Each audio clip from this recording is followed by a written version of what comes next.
स्वामी कृष्णानंद सरस्वती जी महाराज, स्वामी चिदानंद जी महाराज एवं अन्य साधक वृंद, यति वृंद, भक्तगण, भक्तिवती माता। जैसा कि देवता प्रतिष्ठा महोत्सव, भगवान बालकनाथ जी की प्रतिष्ठा महोत्सव की जो अवधि है ये शायद 19 वर्ष हो गए लगभग, और आप हर वर्ष मना रहे हैं। इसी महोत्सव को लक्षित करते हुए लक्ष्य कर यह सत्संग चल रहा है। अभी आपने पहले सुना तामस भक्ति, सात्विक, राजस और सात्विक। हमें सात्विक भक्ति करनी चाहिए।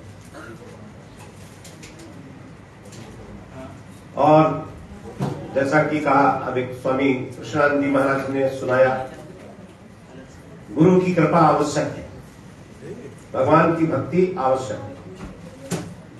गीता में एकादश अध्याय के अंत में कहते हैं, मत कर्म कृण, मत परमः, मत भक्ता संग वर्जिता, निर्वैरः सर्वभूतेषु या समामेति पांडवा। देखिए, मनुष्य जीवन भगवान की प्राप्ति के लिए मिला है, लेकिन भगवान की प्राप्ति ये लक्ष्य है, ये लक्ष्य सबके दिमाग में आता नहीं है। संसार के पदार्थ तो प्राप्त करते रहते हैं, लेकिन भगवान की प्राप्ति दिमाग में नहीं आता कि मनुष्य जीवन का लक्ष्य भगवान प्राप्ति है। वो कैसे आवे? इसलिए रामचरितमानस में कहते हैं, प्रथम भक्ति संतन कर संगा, दूसरी व्रति मम कथा प्रसंगा। इसलिए हम तो निवेदन करेंगे कि प्रथम भक्ति संत। अब संत का मतलब केवल कपड़ा से नहीं है। संत का मतलब जो परमात्मा के अस्तित्व को स्वीकारते हैं, जो परमात्मा के विषय में जिन्हें ज्ञान है, शास्त्रों का ज्ञान है, उनको संत कहते हैं। शास्त्रों का जिन्हें ज्ञान है, तो प्रथम भक्ति संतन कर संगा। वे गैरिक वस्त्रधारी सन्यासी भी हो सकते हैं, ब्रह्मचारी भी हो सकते हैं, वानप्रस्थी भी हो सकते हैं, और गृहस्थ भी हो सकते हैं। संत जिनको भगवान के विषय में पता है, शास्त्रों का ज्ञान है। इसलिए ऐसे महापुरुष यद्यपि आज के समय में दुर्लभ है, शास्त्रों का ज्ञान रखने वाले गृहस्थों में भी कम है। ब्रह्मचर्य आश्रम तो प्राय लोप हो गया है। आजकल जो पढ़ाई पढ़ रहे हैं वही कमाने खाने की ही पढ़ाई है। गुरुकुल में वेदाध्ययन बहुत कम रह गया है।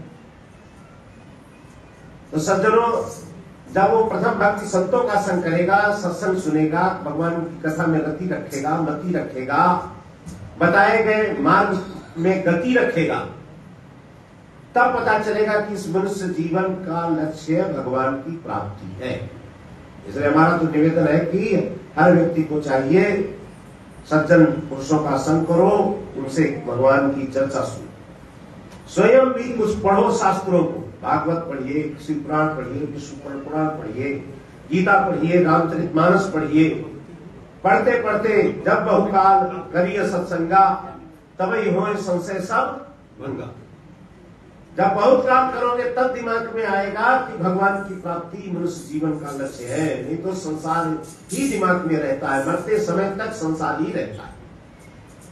और जैसी मति होती है वैसी गति होती है। फिर तो अपनी गति सुधारना है, मति सुधारना है, तो सज्जनों प्रतिदिन सत्संग पर सुनो, दूसरों से भी, स्वयं भी पढ़ो। तब पता चलेगा कि मनुष्य जीवन का लक्ष्य भगवान की प्राप्ति है। नहीं तो दिमाग में बात आती नहीं। लक्ष्य ही पता नहीं है तो हमारे, जब तक लक्ष्य का पता नहीं होगा तब तक लक्षण कैसे हमारे में घटाएंगे उसमें। जैसे गौ लक्ष्य है,